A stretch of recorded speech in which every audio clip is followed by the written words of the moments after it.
Hello everyone, कैसे हैं आप सब। आई होप बहुत अच्छे होंगे। आज सेकेंड लेक्चर हमारा केमिकल कोऑर्डिनेशन चैप्टर का and the topic is pineal gland.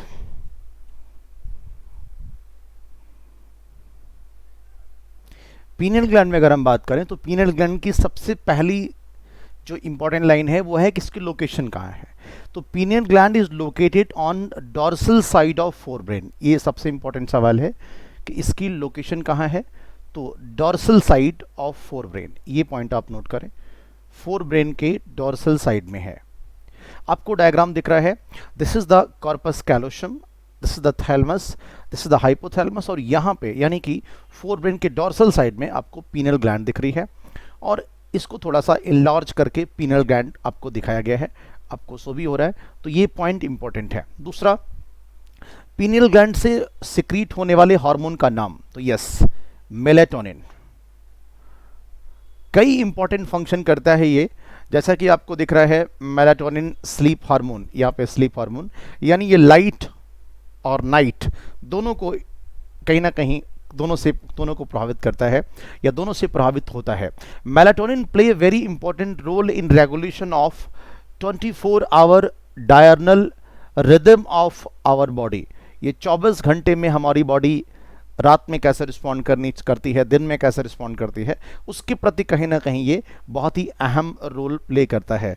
तो 24 घंटे यानी 24 hour rhythm of our body, कैसे हमारी बॉडी रिस्पॉन्ड करती है, उसके प्रति कहीं ना कहीं ये बहुत ही अहम रोल प्ले करता है। For example, it help in maintaining the normal rhythm of sleep wake cycle, यानी जगने और सोने की साइकिल को मेंटेन करता है ये स्लीप वेक साइकिल, है ना, मेलाटोनिन हार्मोन। इसीलिए कहते हैं कि पीनियल बॉडी का मेंटेन होना बहुत जरूरी है, पीनियल ग्लैंड का मेंटेन होना बहुत जरूरी है। कहीं ना कहीं ये बॉडी टेम्परेचर को मेंटेन करता है। वैसे बॉडी टेम्परेचर को मेंटेन करने का मेन फंक्शन हाइपोथैलेमस के पास है। किसके पास है? हाइपोथैलेमस के पास। तो 2 पॉइंट यहां मिला, डॉर्सल साइड ऑफ फोरब्रेन में प्रेजेंट होगा, मेलाटोनिन हार्मोन सिक्रीट करेगा जो कि 24 घंटे रिदम यानी 24 hour rhythm of our body को मेंटेन करता है। It help in the maintaining normal rhythm of sleep wake cycle. Sleep wake cycle जगने सोने की साइकिल को मेंटेन करता है, बॉडी टेम्परेचर को मेंटेन करता है। In addition melatonin also influences on metabolism, metabolism को भी इन्फ्लुएंस करता है, पिगमेंटेशन को भी इन्फ्लुएंस करता है। पिगमेंटेशन को इन्फ्लुएंस करने के लिए एक हार्मोन हमारे पास था, एमएसएच, मेलानोसाइट स्टिमुलेटिंग हार्मोन, याद आया? यस, एंटीरियर पिट्यूटरी का ज्वाइंट पार्ट जो था। साथ ही साथ मेंस्ट्रुअल साइकिल को भी रेगुलेट करता है, as well as our defence capability को भी मेंटेन करता है। तो yes, location dorsal side of forebrain, melatonin hormone sleep wake cycle को मेंटेन करेगा, बॉडी टेम्परेचर को मेंटेन करेगा, मेटाबॉलिज्म को इन्फ्लुएंस करेगा, पिगमेंटेशन को इन्फ्लुएंस करेगा, मेंस्ट्रुअल साइकिल को इन्फ्लुएंस करेगा, as well as defence capability को इन्फ्लुएंस करेगा। पॉइंट इंपॉर्टेंट है, याद रखिएगा, छोटा सा सवाल आएगा और इंपॉर्टेंट होगा, कभी भी आ सकता है। Location clear? नेक्स्ट आई अगली, थायराइड ग्लैंड। देखिए, उससे ज्यादा पढ़ने की जरूरत नहीं, जितनी बात एनसीईआरटी में लिखी है यही सवाल पूछा जाता है। थायराइड ग्लैंड की बात करें तो thyroid gland is composed of 2 lobes, लेकिन उसके पहले एक सवाल, लार्जेस्ट इंडोक्राइन ग्लैंड है ये, क्या है? लार्जेस्ट इंडोक्राइन ग्लैंड है। दूसरा, बाइलोब्ड है, इसमें 2 लोब हैं।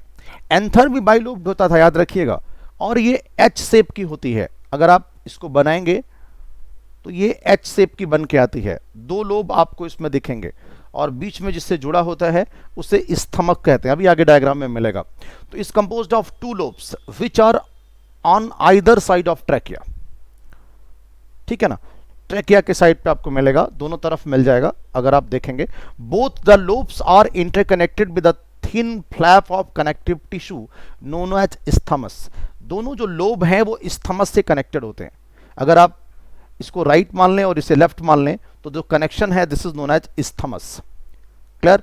डायग्राम में चल के दिखाता हूं, ये देखिएगा, ये आपका लोब है, इधर साइड, इधर भी दिख रहा है, ट्रैकिया इधर भी हो रहा है, और जो बीच में जो पार्ट है this is called स्थमक्स।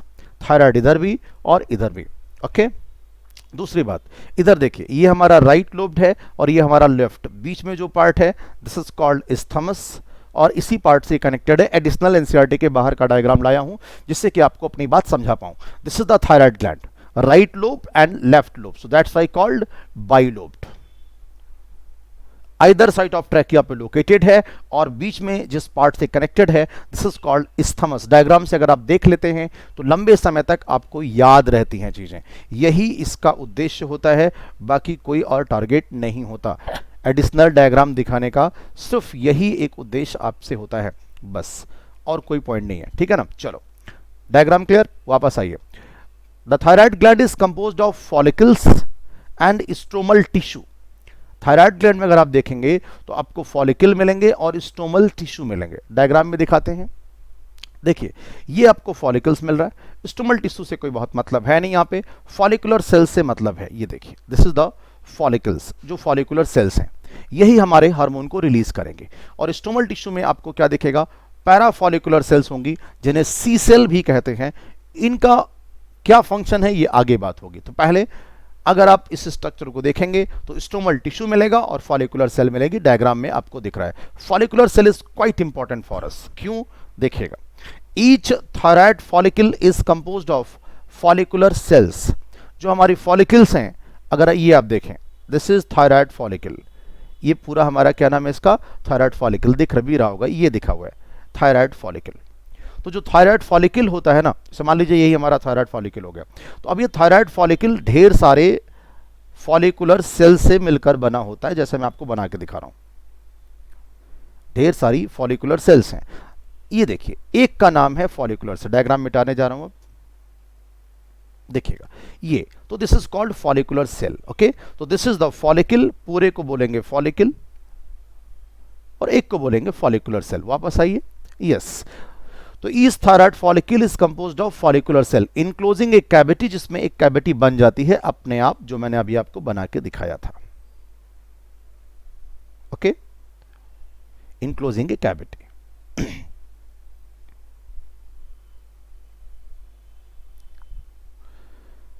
yes, everything is synced. Okay, so this is the follicular cells. Okay, okay, next, these follicular cells synthesize two hormone। ये जो हमारी follicular cells हैं ये कितने हार्मोन रिलीज कर रही हैं, दो हार्मोन। वन इज टेट्राआइडोथ्रियोनिन, जिसे थॉरॉक्सिन कह रहे हैं आप, T4, and triiodothyronine, this is called T3। तो दो प्रकार की हार्मोन रिलीज कर रहे हैं, T3 और T4। एनसीईआरटी ने T4 को थायरॉक्सिन नाम दिया है, ठीक है। Iodine is essential for the normal rate of hormone synthesis in the thyroid. आपको मालूम होगा कि थायराइड के बनने के लिए, थायराइड हार्मोन के बनने के लिए आयोडीन बहुत आवश्यक है, इसीलिए कहते हैं आयोडीन युक्त नमक खाना चाहिए। अब इतना भी ना खा लीजिए कि कुछ ज्यादा थायराइड बन जाए, थायरॉक्सिन बन जाए, है ना। तो आयोडीन इज वेरी इंपॉर्टेंट, ये पॉइंट आप मार्क करें कि आयोडीन बहुत आवश्यक है कि आपका जो थायराइड से हार्मोन बन रहा है ये प्रॉपर बनता रहे। अब अगर आयोडीन की कमी हो जाएगी तो थायरॉक्सिन की कमी हो जाएगी, और अगर थायरॉक्सिन की कमी होती है तो क्या होता है, आइए देखें। तो deficiency of iodine in our diet, अगर हम अपनी डाइट में आयोडीन ना लें तो हाइपोथायराइडिज्म हो जाएगा। Hypo means what, hypo means what, hypo means, एक मिनट बेटा, अगर हाइपोथायराइडिज्म हो जाएगा तो फिर आपके बॉडी में आयोडीन की हो जाएगी कमी, और आयोडीन की अगर हो जाएगी कमी तो यस समस्या खड़ी हो जाएगी, और जिसे बोलते हैं सिंपल ग्वाइटर, हिंदी में घेंगा रोग बोला जाता है। अब क्लियर हो गई बात कि अगर हमारे बॉडी में आयोडीन की कमी हो गई तो जाहिर सी बात है इमीडिएट थायरॉक्सिन की कमी हो जाएगी, this is called hypothyroidism. In such case thyroid gland enlarge हो जाएगी और दिस इज कॉल्ड ग्वाइटर, यहां पे घेंगा रोग हो जाता है, बड़ा सा लटक जाता है। Hypothyroidism during pregnancy causes defective development and maturation of growing. जो भी आपका फीटस जो ग्रो कर रहा होगा वो स्टंटेड ग्रोथ हो जाएगी उसकी, और उसकी ग्रोथ काफी कम हो जाएगी अगर आयोडीन की कमी हो गई तो। इसलिए आयोडीन की कमी नहीं होनी चाहिए। Hypothyroidism during pregnancy causes defective development, and जो बेबी ग्रो कर रहा है उसकी ग्रोथ नहीं होगी, दिस इज कॉल्ड क्रिटिनिज्म। एक पीछे था पिट्यूटरी डॉर्फिज्म, वो दूसरी बात है, याद रखिएगा, पिट्यूटरी डॉर्फिज्म ग्रोथ हार्मोन की वजह से कम हुआ था, और यहां पे नया नाम हमने लिया, this is called cretinism. Cretinism में भी स्टंटेड ग्रोथ कम होगी, यानी इसमें भी ग्रोथ कम हो जाएगी। क्यों? थायरॉक्सिन की कमी की वजह से ऐसा हुआ है। किसकी वजह से? थायरॉक्सिन की कमी की वजह से हुआ है, या यूं कहिए आयोडीन की कमी हुई, थायरॉक्सिन हार्मोन बनना कम हो गया, हाइपोथायराइडिज्म हो गया। इस वजह से प्रेगनेंसी के दौरान जो बेबी का डेवलपमेंट हो रहा है वो प्रॉपर डेवलपमेंट नहीं हो पाएगा, और क्रिटिनिज्म नाम की बीमारी हो जाएगी, बच्चे की ग्रोथ काफ़ी कम होती है। ऐसा बच्चा मेंटली रिटार्डेड होता है, उसमें दिमाग की कमी होगी, लो इंटेलिजेंस क्वोशेंट होगा, आईक्यू की कमी होगी, एबनॉर्मल स्किन होगी, डीफ म्यूटिज्म, बहरापन और गूंगापन दोनों साथ साथ हो सकता है। लेकिन एक पॉइंट मैंने पीछे आपको पढ़ाया था, याद करिएगा, जिससे मैंने कहा था पिट्यूटरी डॉर्फिज्म, वहां पे मेंटल रिटार्डेशन जैसी कोई बात नहीं है, लेकिन यहां पे क्रिटिनिज्म में मेंटल रिटार्डेशन होना तय है, लो आईक्यू होना तय है, डीफ म्यूटिज्म होना तय है। अंडरस्टैंड? तो छोटे बच्चे में जब जो बेबी का डेवलपमेंट हो रहा है मां के पेट के अंदर, अगर उसको आयोडीन पर्याप्त नहीं मिला तो क्रिटिनिज्म का शिकार हो सकता है। इन एडल्ट वुमेन, अगर एडल्ट वुमेन में हाइपोथायराइडिज्म का केस आता है तो क्या होगा? May causes menstrual cycle to become irregular, उस फीमेल की मेंस्ट्रुअल साइकिल इरेगुलर हो सकती है। एडल्ट फीमेल में अगर ऐसा होता है तो वो प्रेग्नेंट नहीं है एट दैट केस। अब एक सवाल याद रखिएगा, इस बीमारी को मिक्सोडिमा कहते हैं, ये एनसीईआरटी ने लिखा नहीं है बट मैं आपको बता रहा हूं। In adult women hypothyroidism may causes menstrual cycle to become irregular, this is called myxoedema. आप नोट कर लो, MYXODEMA, अवॉइड नहीं कर सकते आप। मिक्सोडिमा या दूसरा नाम girls disease, don't avoid this, इसको नोट करें, girls disease. Deficiency of thyroxine in adult, old age symptom है, greying of hairs, sexual disability and menstrual disturbance, ये सारी बातें हो सकती हैं। ठीक है? Due to cancer of thyroid gland, अगर थायराइड ग्लैंड में कैंसर हो जाए तो नोड्यूल का डेवलपमेंट हो जाता है और rate of synthesis of secretion of thyroid gland बढ़ जाता है। This is called hyperthyroidism. क्या बोलेंगे? हाइपरथायराइडिज्म। अगर एक्सेसिव सिक्रीशन हुआ तो ऐसा होता है, दिस इज कॉल्ड हाइपरथायराइडिज्म। और याद रखिएगा, ये बॉडी को उल्टा इफेक्ट करेगा, एडवर्सली इफेक्ट करेगा। तो मैंने अब तक आपसे कहा कि आयोडीन की कमी की वजह से प्रेगनेंसी के दौरान अगर आयोडीन की कमी हो गई, हाइपोथायराइडिज्म हो गया, तो बच्चे की ग्रोथ घट जाएगी, स्टंटेड ग्रोथ होगी, मेंटली रिटार्डेड होगा, आईक्यू कम होगा, एबनॉर्मल स्किन होगी, डीप म्यूटिज्म का शिकार होगा। अगर एडल्ट वुमेन में ऐसा होता है हाइपोथायराइडिज्म, तो दिस इज कॉल्ड मिक्सोडिमा, जहां पे मेंस्ट्रुअल साइकिल इरेगुलर हो जाएगी। अगर कोई कैंसर सेल हो जाए तो अनगिनत सेल का बढ़ जाना is known as cancer cell. आपको पता होगा, अनकंट्रोल्ड डिवीजन जब होता है तो वहां पे कैंसर सेल होती है, ढेर सारी सेल्स हो जाएंगी तो हाइपरथायराइडिज्म पक्का है। तो कैंसर्स, अगर कहीं भी थायराइड ग्लैंड में कैंसर हो जाएगा तो वहां पे हाइपरथायराइडिज्म यानी कि थायरॉक्सिन का लेवल बहुत बहुत बहुत बहुत बहुत बढ़ जाएगा। इस केस में बॉडी बिल्कुल प्रभावित हो जाएगी। और याद रखिएगा, हाइपरथायराइडिज्म को बोलते हैं एक्जोप्थाल्मिक ग्वाइटर। क्या बोलते हैं? एक्जोप्थाल्मिक ग्वाइटर। इसका एक और नाम है ग्रेव्स डिजीज, इसका एक और नाम है बेस्डॉ सिंड्रोम। आप नोट करिएगा तीनों। अभी हमने पीछे आपको पढ़ाया मिक्सोडिमा, गर्ल्स डिजीज, क्रिटिनिज्म, वो हाइपोथायराइडिज्म है। यहां पे हम क्या आपको पढ़ा रहे हैं? एक्जोप्थाल्मिक ग्वाइटर। नोट कर लीजिएगा, जो आपका एक्जोप्थाल्मिक ग्वाइटर है या ग्रेव्स डिजीज है या बेस्डो सिंड्रोम है या बेस्डो डिजीज है, ये हाइपरथायराइडिज्म की वजह से होती है, एक्सेसिव सिक्रीशन हो जाता है। Characterise by enlargement of thyroid gland, किसकी वजह से हुआ है? थायराइड ग्लैंड जब इनलार्ज कर जाती है। याद रखिएगा, इन सच केस थायराइड ग्लैंड जो आपकी ऐसी थी वो यूनिफॉर्मली, बराबर रूप से यूनिफॉर्मली इलार्ज हो जाती है। यानी कि एक्जोप्थाल्मिक ग्वाइटर में या ग्रेव्स डिजीज में या बेस्डो सिंड्रोम में हाइपरथायराइडिज्म की वजह से थायराइड ग्लैंड इलार्ज हो जाती है। ऐसा लगता है कि आई बॉल निकल के बाहर आ जाएगा। This is called exophthalmic goitre. Increase basal metabolic rate, weight loss बहुत हो जाता है इन सच केसेस में, इसे ग्रेव्स डिजीज कहते हैं। तो प्लीज बी मेंटेन दिस। यही अपने आप में बड़ा सवाल है कि एक्जोप्थाल्मिक ग्वाइटर क्या है, आप यही याद कर पाए, यही अपने आप में बहुत बड़ी बात है। समझ पा रहे?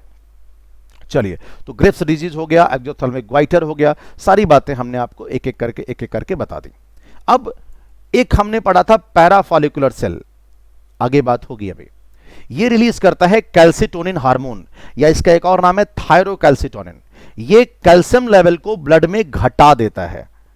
ये भी थायराइड ग्लैंड से निकलता है, इसके बारे में अब बात करनी है। यस, थायराइड हार्मोन के बारे में पहले बात कर लें थोड़ी सी और। Thyroid hormone play important role in the regulation of basal metabolic rate. Basal metabolic rate को थायराइड हार्मोन कंट्रोल करता है। These hormone also support process of RBC formation. समझ में नहीं आता कभी कभी कि थायराइड हार्मोन ये भी कर सकता है, आरबीसी फॉर्मेशन में मदद करेगा।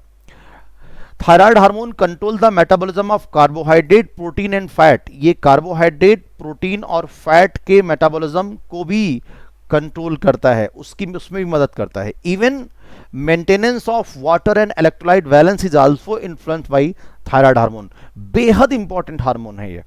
एक्सोथैलेमिक ग्वाइटर वगैरह तो ठीक है, बट ये पॉइंट अक्सर बच्चे स्लिप कर देते हैं, इसे संभालिए, ये इंपॉर्टेंट है।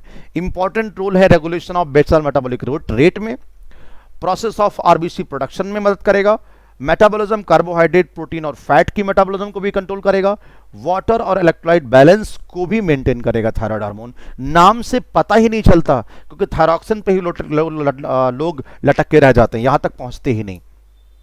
तो इस पैराग्राफ को नीट के पॉइंट ऑफ व्यू से बेहद इंपॉर्टेंट मानिए, बेहद इंपॉर्टेंट मानिए, क्योंकि ये सवाल लोगों का गलत हो सकता है। आप कोशिश करिए कि आपका सही हो। ओके, तो नीट के पॉइंट ऑफ व्यू से ये सवाल बेहद इंपॉर्टेंट है। मेटाबॉलिक रेट कंट्रोल करेगा, आरबीसी प्रोडक्शन में मदद करेगा, metabolism of carbohydrate, protein, fat को मेंटेन करेगा, वाटर इलेक्ट्रोलाइट बैलेंस को मेंटेन करेगा। अब ये होता क्या है ये आप जानते हैं, ये आपको पता होना चाहिए कि ये सब क्या होता है, इसमें मैं बात नहीं करूंगा क्योंकि ये आपको पता होना चाहिए। Thyroid gland also secrete a protein hormone, this is called thyrocalcitonin, this is called TCT, या एक और नाम है कैल्सिटोनिन। ये क्या करता है, एनसीईआरटी ने कहा है regulate the blood calcium level. असल में ये कैल्शियम लेवल को ब्लड में कम कर देता है, ये ऐसे रेगुलेट करता है। और एक और हार्मोन हमारे पास पीटीएच, क्या नाम है, पीटीएच। ये पीटीएच जो है ये ब्लड में कैल्शियम को बढ़ाता है।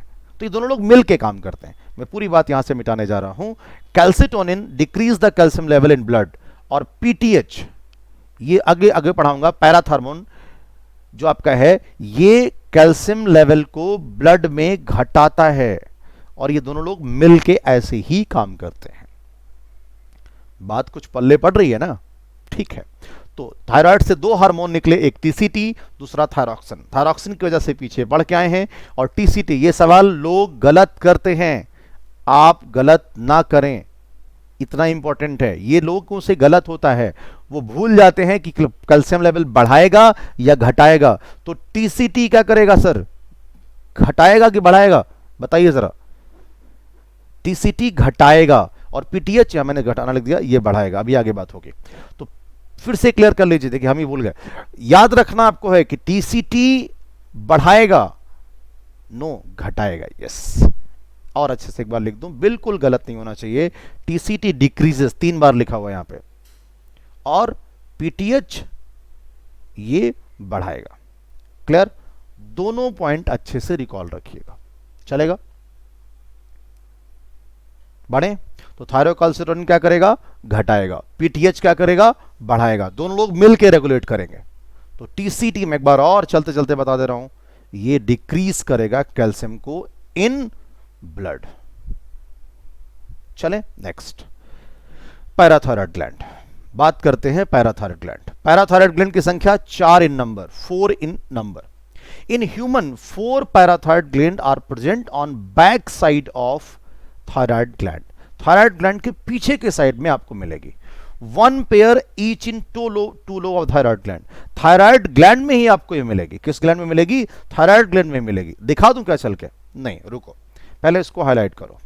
4 parathyroid gland are present on back side of thyroid gland. किसके पीछे, थायराइड ग्लैंड के बैक साइड में। 1 pair in each lobe of thyroid gland. Total कितना हो गया, 4। डायग्राम में देखिए, ये आपकी थायराइड ग्लैंड है, ये वाली, और थायराइड ग्लैंड का ये ए वाला जो हम देख के आए थे, ए वाला, ये इसका वेंट्रल सरफेस है। क्या है ये? वेंट्रल सरफेस है। और जो ये वाला है ये इसका डॉर्सल सरफेस है। तो ये बात पहले ही क्लियर कर लें, बहुत स्पष्ट रूप से आप क्लियर कर लीजिएगा कि जो पैराथायराइड है इसकी लोकेशन कहां है? Back side, back side of thyroid. ये इसका पिछला हिस्सा है, और जो जब ये सामने से दिखता है वो उसका वेंट्रल साइड होता है, और ये जो डॉर्सल साइड है ये बैक साइड होता है। जैसे हमारी डॉर्सल साइड हमारी पीठ है, वैसे ही तो पैराथायराइड ग्लैंड दो पाई जाती है राइट लोब में और दो पाई जाती है लेफ्ट लोब में, लेकिन बैक साइड में। कहां? बैक साइड में। किसके? थायराइड ग्लैंड में। So that's why it is called parathyroid. Clear? बिल्कुल क्लियर कर लीजिएगा डायग्राम, नीट के पॉइंट ऑफ व्यू से इंपॉर्टेंट है। पूछ लिया जाएगा कौन से साइड में, तो back side means what? Back side means what? Dorsal side. ये नोट करिए। कौन से साइड में? Dorsal side. अब इसके हार्मोन के बारे में, पैराथायराइड ग्लैंड सिक्रीट ए पेप्टाइड हार्मोन, एक प्रोटीनेशियस हार्मोन है जिसे पीटीएच कहते हैं, मींस पैराथायराइड हार्मोन। बेहद आसान नाम। Secretion of PTH is regulated by circulating level of calcium ion. ये क्या करेगा? कैल्शियम आयन को बढ़ाएगा, ब्लड में इंक्रीज करेगा। और कैल्सिटोनिन, मैंने पीछे नाम लिया था तो यहां भी बात करूंगा, कैल्सिटोनिन या थायरोकैल्सिटोनिन, ये क्या करता है? ब्लड में कैल्शियम को, हिंदी नहीं आती फिर भी लिख लेना, घटाता है। ब्लड में कैल्शियम को घटाता है। क्लियर? दोनों लोग मिलके काम करते हैं जरूरत के हिसाब से। पैराथायराइड हार्मोन या PTH increases calcium level in blood. Okay, PTH. अब बताइए, अगर मान लीजिए हमारा ये ब्लड है और ब्लड में हमें कैल्शियम को बढ़ाना है, तो कैल्शियम कहां से आएगा सर? कैल्शियम जहां होता होगा वहीं से आएगा। कहां से आएगा? कैल्शियम बोन के पास है,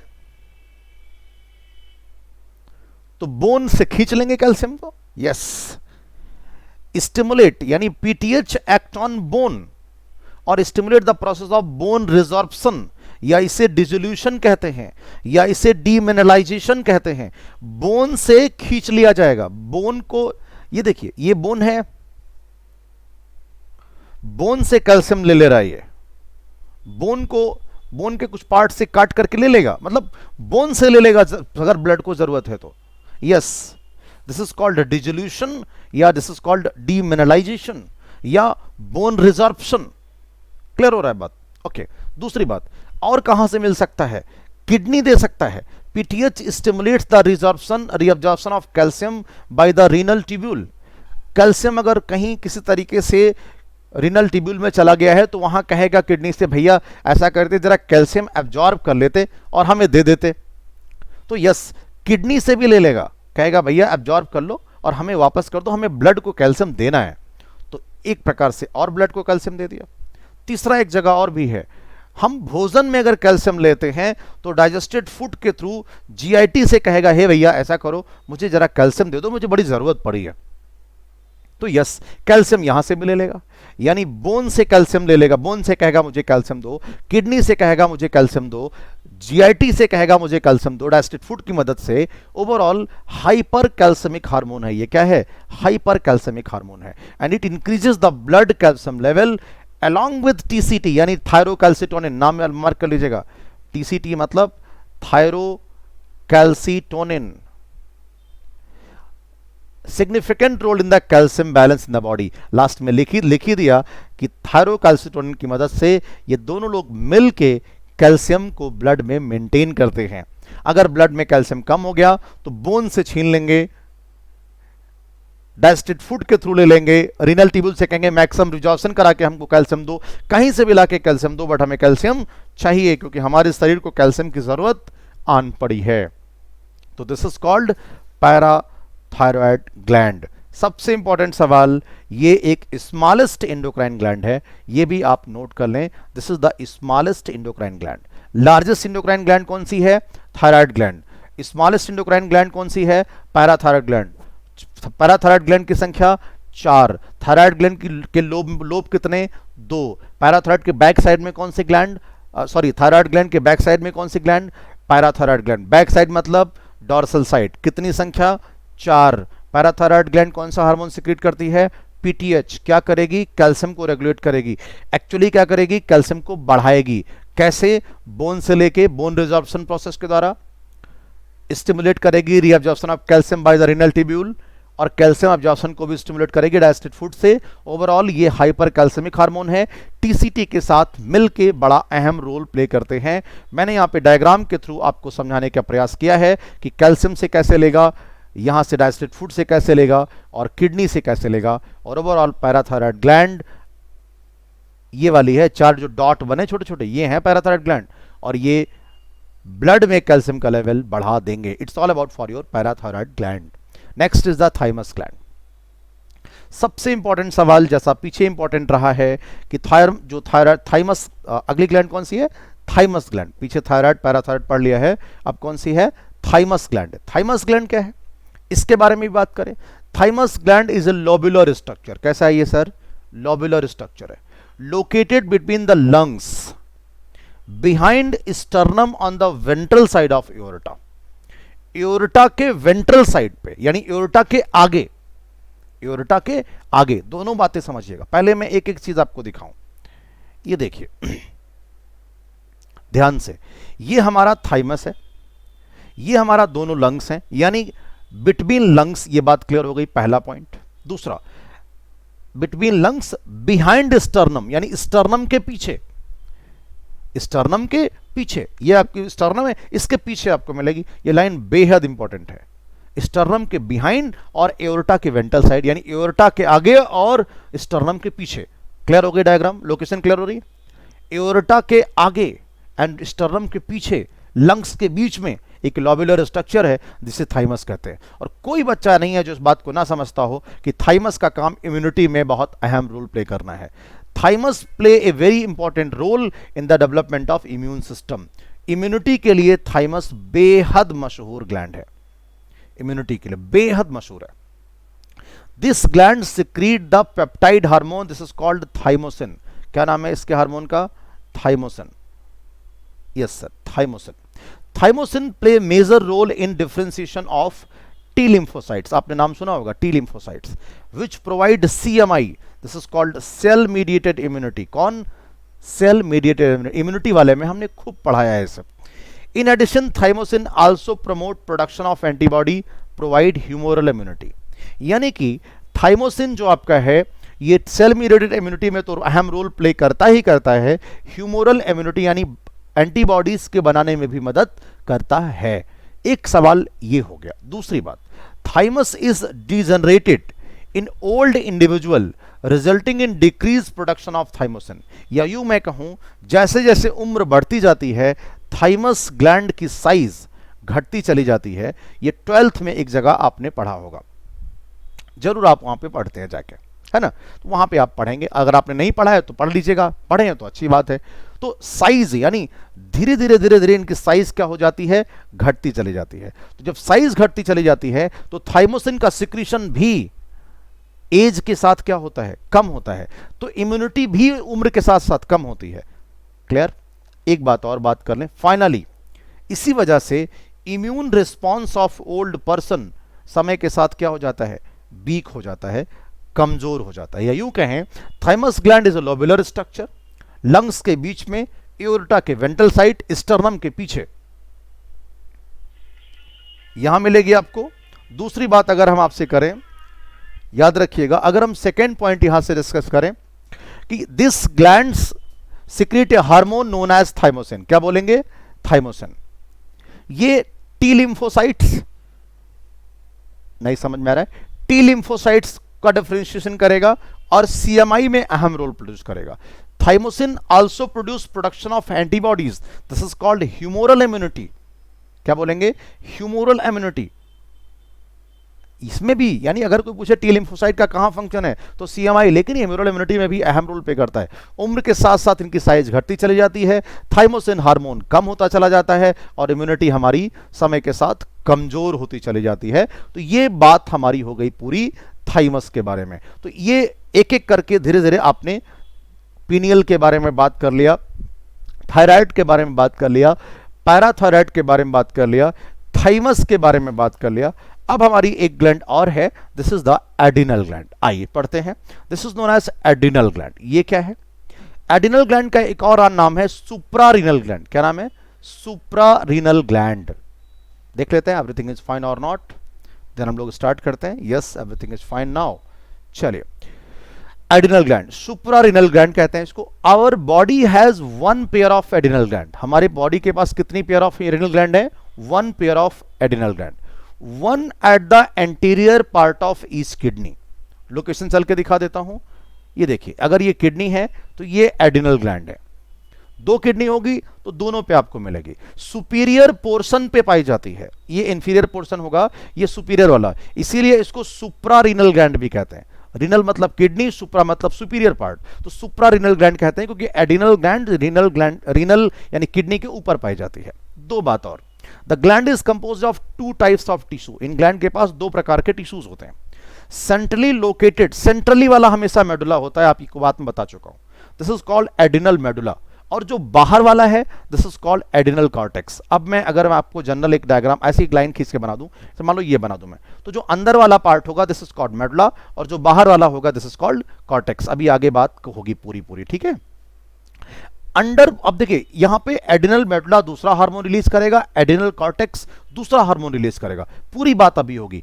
अंडर प्रोडक्शन और एसीटीएच के बारे में मैंने आपसे कहा था, एडिनो कार्टिकोट्रॉफिक हार्मोन, कि एसीटीएच जो होता है वो कॉर्टेक्स रीजन पे काम करता है। ग्लूकोकॉर्टिकॉइड्स के लिए याद करिएगा। तो अंडर प्रोडक्शन यानी कम प्रोडक्शन अगर होगा हार्मोन का एडिनल कॉर्टेक्स से, तो कार्बोहाइड्रेट मेटाबॉलिज्म को डिस्टर्ब करेगा। ये एक सवाल पहले डिजीज इन्होंने दे दी। causing acute weakness and fatigue leading to a disease called Addison disease। याद रखिएगा, अगर यहां पे एडिनल कॉर्टेक्स में सिक्रीशन कम हो जाए तो थकान लग जाएगी, कमजोरी आ जाएगी। मेंडलोकार्टिकॉइड MC, ये M और C जो लिखा है दिस इज कॉल्ड मेंडलोकार्टिकॉइड, GC जो लिखा है दिस इज कॉल्ड ग्लूकोकार्टिकॉइड। आगे आपको दिखाऊंगा कि यहीं से हार्मोन रिलीज होते हैं। एडिसन डिजीज कब होती है? जब ग्लूकोकार्टिकॉइड और मेंडलोकार्टिकॉइड का अमाउंट कम हो जाए। ब्लड जो आपका है, ब्लड का अमाउंट, ब्लड में सोडियम का अमाउंट कम हो जाए, ब्लड प्रेशर इंक्रीज हो जाए, मेंस्ट्रुअल साइकिल इरेगुलर होने लगे। ये तीनों पॉइंट आप मार्क कर लें। ब्लड में सोडियम का अमाउंट घट जाए, ब्लड प्रेशर बढ़ जाए, मेंस्ट्रुअल साइकिल इरेगुलर हो जाए, this is called Addison disease. यानी एक फाइनल लाइन बात करते हुए फिर मैं आगे बढ़ रहा हूं। एडिनल कॉर्टेक्स में कार्बोहाइड्रेट मेटाबॉलिज्म डिस्टर्ब हो जाएगी जब एडिनल कॉर्टेक्स का हार्मोन कम रिलीज होगा, this is called Addison disease. इसमें कमजोरी होती है, थकान जल्दी लगने लगती है।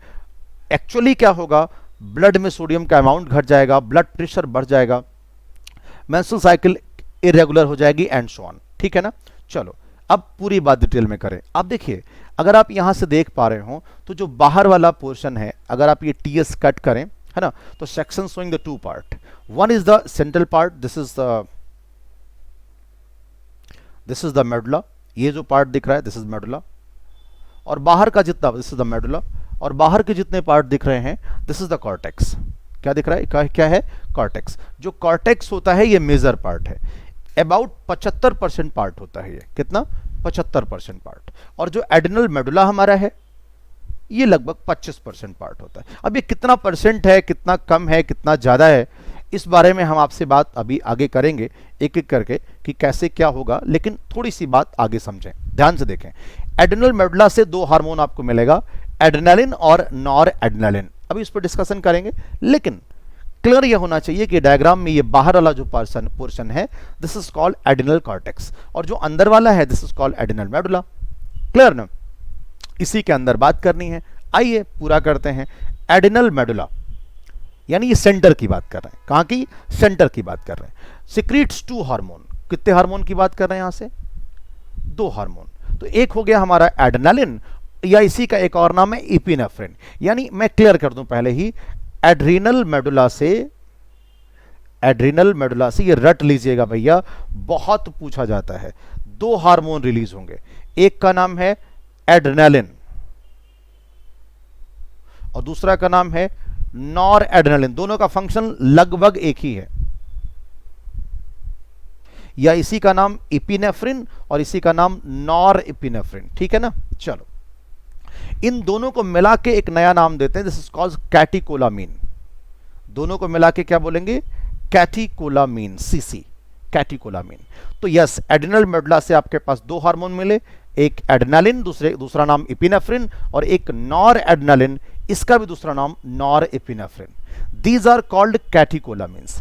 Adrenaline and noradrenaline are rapidly secreted in response to stress. कभी भी कोई तनाव हो, कभी भी कोई इमरजेंसी हो, उस समय ये हार्मोन तुरंत रिलीज होते हैं इमरजेंसी सिचुएशन में, इसीलिए इसको इमरजेंसी हार्मोन कहा जाता है, या फाइट हार्मोन कहा जाता है, या फ्लाइट हार्मोन कहा जाता है। फ्लाइट हमेशा इमरजेंसी की बात होती है। इस समय होता क्या है, जब कभी कभी फ्लाइट की बात हो, या कभी लड़ाई झगड़े की बात हो, या कोई इमरजेंसी सिचुएशन हो जाए, दौड़ना भागना पड़ जाए, उस समय एड्रेनालिन और नॉर एड्रेनालिन निकल आते हैं। डर हो, कोई डर जाए आप किसी बात को लेके, तो ये हार्मोन रिलीज होता है। These hormone increases alertness. आप दिन भर पढ़ के बैठे हो, सांप बगल में दिखाई दे, आप इतने अलर्ट हो जाते हैं, आपकी काबिलियत नहीं है सर, एड्रेनालिन की काबिलियत है। पिपुलरी डायलेशन, पीपल लगता है चौंधिया जाएंगे आंखें अगर आप इतना ऐसे आंखें निकाल के देखते हैं, this is again emergency hormone की वजह से। बाल आपके खड़े हो जाते हैं, कभी कभी आप रोया खड़ा हो जाना जिसको बोलते हैं, पाइलो इरेक्शन बोला जाता है, this is again due to noradrenaline. Sweating, पसीना आने लगता है, डर के मारे पसीना आने लगता है ना। कभी कभी छोटे बच्चों को तो टॉयलेट हो जाती है, and such kind of cases में हम बात करें, this is the situation of the emergency hormone. किसकी वजह से होता है, एड्रेनालिन और नॉर एड्रेनालिन की वजह से। इसमें होता क्या एक्चुअल में, both hormone increases heart beat, दिल की धड़कन, आपकी हार्ट बीट बढ़ जाती है, कॉन्ट्रैक्शन का जो स्ट्रेंथ है वो बढ़ जाता है, क्योंकि मैक्सिमम अमाउंट ऑफ चीजें पहुंचानी है। रेट ऑफ रिस्पिरेशन बहुत तेज हो जाती है। Catecholamine also stimulated breakdown of glycogen, ज्यादा से ज्यादा ऊर्जा की जरूरत है, ग्लाइकोजन को ब्रेक करेंगे, ज्यादा से ज्यादा ग्लूकोज ब्लड को मिलेगा, और ये कहीं ना कहीं लिपिड को ब्रेक करेंगे और प्रोटीन को ब्रेक करेंगे। ओवरऑल इमरजेंसी सिचुएशन में ज्यादा भोजन चाहिए तो ग्लाइकोजन को ब्रेक करेंगे, लिपिड को ब्रेक करेंगे, प्रोटीन को ब्रेक करेंगे, मैक्सिमम ऊर्जा मिलेगी, दौड़ने में काम आएगा, ठीक है ना।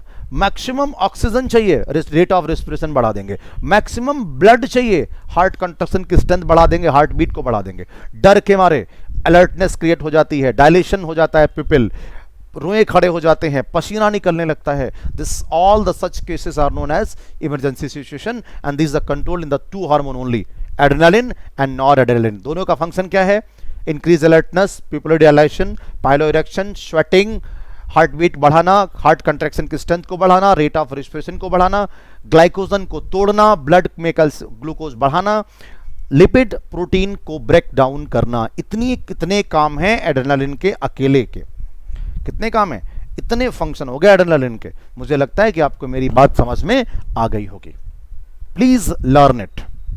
अगला adrenal cortex. Adrenal cortex divide into 3 layers. कितने लेयर में डिवाइड करेंगे, 3 लेयर में एड्रिनल कॉर्टेक्स को डिवाइड करते हैं। कितने लेयर में बच्चों, 3 लेयर में एड्रिनल कॉर्टेक्स को डिवाइड किया जाता है। आइए देखते हैं। One is the zona reticularis, one is the zona reticularis, okay.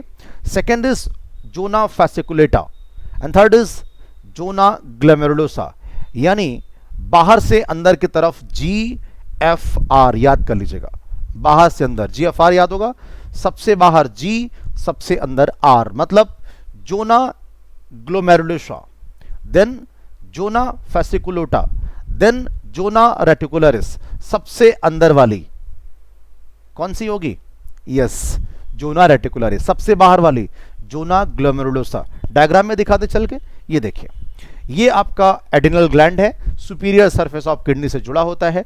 ये सेंटर वाला पोर्शन हमारा है, दिस इज मेडुला। यहाँ पे 2 हार्मोन पढ़ चुके हैं, एड्रेनालिन और नॉर एड्रेनालिन, ढेर सारे फंक्शन पढ़ के आए हैं। अब बाहर का जो पोर्शन है, ये वाला बाहर का जो पोर्शन है, दिस इज कॉल्ड कॉर्टेक्स, और यहां से हमें ढेर सारे हार्मोन मिलने वाले हैं अभी। सबसे बाहर के लेयर ग्लोमेरुलोसा G, उसके अंदर fasciculata, उसके अंदर रेटिकुलरिस GFR, और सबसे अंदर एड्रेनल मेडुला। ये स्ट्रेस हार्मोन रिलीज करती है या इमरजेंसी हार्मोन रिलीज करती है। कौन सा? इमरजेंसी हार्मोन रिलीज करती है। कौन है? एपिनेफ्रिन और नॉरएपिनेफ्रिन। अब ये तीन के बारे में बात करनी है। जोना ग्लोमेरुलोसा एड्रेनल कॉर्टेक्स का पार्ट है, ये मिनरलोकॉर्टिकॉइड रिलीज करता है। मिनरल से बात समझ में आएगी, ये एल्डोस्टेरोन का सिक्रीशन करेगा। कौन? मिनरलोकॉर्टिकॉइड। और ये मिनरल को बैलेंस करेगा शरीर में। अगला ग्लूकोकॉर्टिकॉइड, इसको कॉर्टिसोल कहते हैं। क्या बोलते हैं? कॉर्टिसोल। ये ग्लूकोज को, ग्लूको वर्ड से मतलब समझ में आया, ये ग्लूकोज की मेटाबॉलिज्म को कंट्रोल करेगा। तीसरा जोना रेटिकुलरिस, ये little amount of androgen secrete करता है और ड्राई हाइड्रोएपेंडेस्टोन भी करता है। ये आपके सिलेबस में नहीं है, सिर्फ ऑफ एंड्रोजन को याद रखिएगा, जो मैस्कुलाइजेशन यानी कुछ करेक्टर को, सेकेंडरी सेक्सुअल करेक्टर को इन्फ्लुएंस करता है। तो ये सारी बातें अभी मैं करूंगा कि ग्लोमेरुलोसा मिनरलोकॉर्टिकॉइड है, एल्डोस्टेरोन को सिक्रीट करेगा और जाहिर सी बात है सोडियम और वाटर को एब्जॉर्ब कराएगा वापस। जोना फैसिकुलेटा ग्लूकोकॉर्टिकॉइड है, कार्बोहाइड्रेट मेटाबॉलिज्म में रोल प्ले करेगा, इसे कॉर्टिसोल कहते हैं। एंड्रोजन सेकेंडरी सेक्सुअल करेक्टर के लिए रिस्पॉन्सिबल है। तो तीन लेयर से तीन हार्मोन मिले, थियरी पढ़ लेते हैं। Yes, adrenal cortex secrete many hormone commonly called corticoids. क्या कहते हैं? पूरे को कॉर्टिकॉइड्स। पीछे वाले को कहा था कैटिकोलामीन्स, एड्रेनालिन और नॉर एड्रेनालिन को। Corticoids which are involve in the carbohydrate metabolism are known as glucocorticoid. जो कार्बोहाइड्रेट की मेटाबॉलिज्म में अहम रोल प्ले करते हैं उन्हें ग्लूकोकॉर्टिकॉइड कहते हैं। In our body cortisol, that's a very important, very very very important. Cortisol main glucocorticoids. क्या है ये? मेन ग्लूकोकॉर्टिकॉइड्स है। इसे लाइफ सेविंग हार्मोन भी कहते हैं। क्या कहते हैं? Life saving hormone. क्यों? जो कुछ इमरजेंसी सिचुएशन में बढ़ा था, जो कुछ इमरजेंसी सिचुएशन में बढ़ा था, उस सारे प्रोसेस को नॉर्मल करने का काम करता है ये। Brings our body function, sugar level, energy level normal. अरे अगर बढ़ा ही रह जाएगा तो शरीर में कुछ और निपट जाएगा, इसलिए इसको लाइफ सेविंग हार्मोन कहते हैं ग्लूकोकॉर्टिकॉइड को। इमरजेंसी हार्मोन एड्रेनालिन और नॉन एड्रेनालिन को, जिसमें सब कुछ बढ़ गया था, रिस्पिरेशन, ब्रीदिंग रेट और दौड़ना भागना, energy, everything is increase at that time. सारी प्रोसेस को नॉर्मल लाना है और अपने जीवन को बचाना है, लाइफ को बचाना है। उस समय बचाया था वो दूसरी बात थी, वो इमरजेंसी सिचुएशन थी। यहां नॉर्मल नहीं करेंगे तो जी ही नहीं पाएंगे। तो यस, ग्लूकोकॉर्टिकॉइड बहुत इंपॉर्टेंट है और जो कार्बोहाइड्रेट मेटाबॉलिज्म में अहम रोल प्ले करता है। कॉर्टिसोल याद कर लीजिएगा, एक मेन ग्लूकोकॉर्टिकॉइड है। अब अगला कॉर्टिकॉइड्स, वो कॉर्टिकॉइड्स, अब बात, कॉर्टिसोल एक ग्लूकोकॉर्टिकॉइड है, याद रखिएगा, गलती ना करना। और कॉर्टिकॉइड्स ग्लूकोकॉर्टिकॉइड भी हो सकता है और मिनरलोकॉर्टिकॉइड भी हो सकता है। अब बात आती है वो कॉर्टिकॉइड जो वाटर के बैलेंस को और इलेक्ट्रोलाइट के बैलेंस को मेंटेन करता है, उन्हें मिनरलोकॉर्टिकॉइड कहते हैं। एक नाम एल्डोस्टेरोन। तो सर दो सवाल, main glucocorticoid cortisol, main mineralocorticoid क्या है? एल्डोस्टेरोन, जो वाटर और इलेक्ट्रोलाइट के बैलेंस को मेंटेन करता है बॉडी में। This is called mineralocorticoid. Clear? तो सारे कॉर्टेक्स के हार्मोन को कॉर्टिकॉइड्स कहते हैं। ग्लूकोकॉर्टिकॉइड कार्बोहाइड्रेट मेटाबॉलिज्म में अहम रोल प्ले करता है, एक एग्जांपल कॉर्टिसोल। मिनरलोकॉर्टिकॉइड मिनरल्स और वाटर के कंपोजिशन को मेंटेन करता है, एक एग्जांपल एल्डोस्टेरोन। तीसरा, yes again, glucocorticoid stimulate gluconeogenesis, lipolysis and proteolysis. जो ग्लूकोकॉर्टिकॉइड है ये ग्लूकोज यानी ग्लूकोज को ग्लूकोनियोजेनेसिस प्रोसेस में अहम रोल प्ले करता है और लाइपोलिसिस करता है। ग्लूकोनियोजेनेसिस का क्या मतलब है? ग्लूकोज का फॉर्मेशन करेगा। लाइपोलिसिस का क्या मतलब है? लिपिड का फॉर्मेशन करेगा। प्रोटोलिसिस का मतलब क्या है? प्रोटीन, लिपिड को तोड़ेगा, प्रोटीन को तोड़ेगा। Inhibit cellular uptake and utilisation of amino acid, मना कर देगा, कोई भी अपटेक, सारी अपटेक को रोक दिया जाएगा। Cortisol also involve maintaining cardiovascular system as well as kidney function. मैंने कहा ना, लाइफ सेविंग हार्मोन मेंटेन करेगा चीजों को। ग्लूकोकॉर्टिकॉइड्स, ये सवाल बहुत एग्जाम में आ चुका है, पार्टिकुलरली कॉर्टिसोल, ये एंटी इंफ्लेमेटरी रिएक्शन को प्रोड्यूस करता है और इम्यून सिस्टम को सप्रेस करता है। गजब का इंपॉर्टेंट सवाल है ये। तो ग्लूकोकॉर्टिकॉइड के बहुत फंक्शन एक्चुअल में, इसीलिए इस पे बहुत समय दिया जा रहा है। ग्लूकोकॉर्टिकॉइड्स स्टिमुलेट ग्लूकोनियोजेनेसिस, पहला सवाल तो ये मार्क करें। दूसरा लाइपोलिसिस, प्रोटोलिसिस, सबको तोड़ेगा ये। Inhibit cellular uptake and utilisation of amino acid, कोई भी चीज खर्च नहीं करेगा, बॉडी को मेंटेन करने में अहम रोल प्ले कर रहा है। ये कार्डियोवैस्कुलर सिस्टम को मेंटेन करेगा, अगर कोई चीज बड़ी हो तो उसको मेंटेन करेगा। किडनी फंक्शन को मेंटेन करेगा। ग्लूकोकॉर्टिकॉइड, पर्टिकुलरली कॉर्टिसोल, ये anti inflammatory reaction, anti inflammatory reaction समझते हैं आप, जब भी कभी बॉडी में इंफ्लामेशन हो जाए तो उसको मना करेगा। इम्यून सिस्टम को सप्रेस करेगा, अलर्टनेस को कम करेगा ओवरऑल कहें तो। Cortisol stimulate RBC production, RBC production को बढ़ाएगा। बहुत फंक्शन है सर, जैसे थायराइड के फंक्शन थे वैसे इसके ही फंक्शन थे। और याद करिएगा कॉर्टिसोल और थायराइड में कॉमन बात है, दोनों आरबीसी के प्रोडक्शन में हेल्प करते हैं। पीछे बताया था मैंने, यहां भी बता रहा हूं। तो कॉर्टिसोल, ग्लूकोकॉर्टिकॉइड के फंक्शन की लिस्ट बना लीजिएगा, बड़ा इंपॉर्टेंट है। ग्लूकोनियोजेनेसिस, लाइपोलिसिस, प्रोटोलिसिस, सेलुलर अपटेक को मना कर देगा, कुछ भी अब्जॉर्ब नहीं करने देगा, है ना। कार्डियोवैस्कुलर सिस्टम को मेंटेन करेगा, किडनी के फंक्शन को मेंटेन करेगा। कॉर्टिसोल एंटी इंफ्लेमेटरी रिएक्शन में इन्वॉल्व होता है और इम्यून सिस्टम को सप्रेस करता है। कॉर्टिसोल आरबीसी प्रोडक्शन में भी अहम रोल प्रदान करता है, मतलब प्रोवाइड करता है। Okay, aldosterone act mainly at the renal tubule and stimulate the reabsorption of sodium and water and excretion of potassium and phosphate. बच्चों, एल्डोस्टेरोन का फंक्शन अगर आपको नहीं आता तो जाके एक्सक्रीटरी वाले चैप्टर में पढ़िएगा। एल्डोस्टेरोन का काम होता है Na के रीअब्जॉर्प्शन को बढ़ाना, वाटर के रीअब्जॉर्प्शन को बढ़ाना और पोटेशियम और फॉस्फेट आयन को एक्सक्रीट करना। ये बात आपको एक्सक्रीटरी सिस्टम में पढ़ाई गई है। आज आप जान लें कि मिनरलोकॉर्टिकॉइड का ये फंक्शन है। Aldosterone help in the maintenance of the electrolyte, body fluid volume, osmotic pressure and blood pressure. सीधी सीधी बात करूं, एल्डोस्टेरोन ब्लड वॉल्यूम को बढ़ा देता है, ऑस्मोटिक ब्लड प्रेशर को बढ़ा देता है, ऑस्मोटिक प्रेशर को मेंटेन रखता है। ये सारी बातें आपको रास मैकेनिज्म जब पढ़ाई थी तो वहां पे मैंने बता दिया था, वहां जाके देख लीजिए। यहां सीधे कह रहा हूं, एल्डोस्टेरोन इज द मिनरलोकॉर्टिकॉइड और ये फंक्शन करता है। अब ये क्या करता है? रीअब्जॉर्प्शन ऑफ सोडियम करता है, वाटर करता है, पोटेशियम को एक्सक्रीट करता है, इलेक्ट्रोलाइट को मेंटेन करता है, बॉडी फ्लूइड वॉल्यूम को बढ़ाता है, ब्लड प्रेशर को बढ़ाता है। ठीक है ना, ये सारी बातें आपको पता होनी चाहिए। Small amount of endogenic steroids also secreted by adrenal cortex which play a very important role in the axial hair, pubic hair, side में बाल का होना, प्यूबिक हेयर्स का होना, चेहरे पे बाल का आ जाना। This is the responsible for secondary sexual character in male and female at puberty. That is very important again. Clear? तो फिलहाल ये बात हो गई एंडोजेनिक स्टेरॉइड्स की, मिनरलोकॉर्टिकॉइड्स की, कॉर्टिसोल की।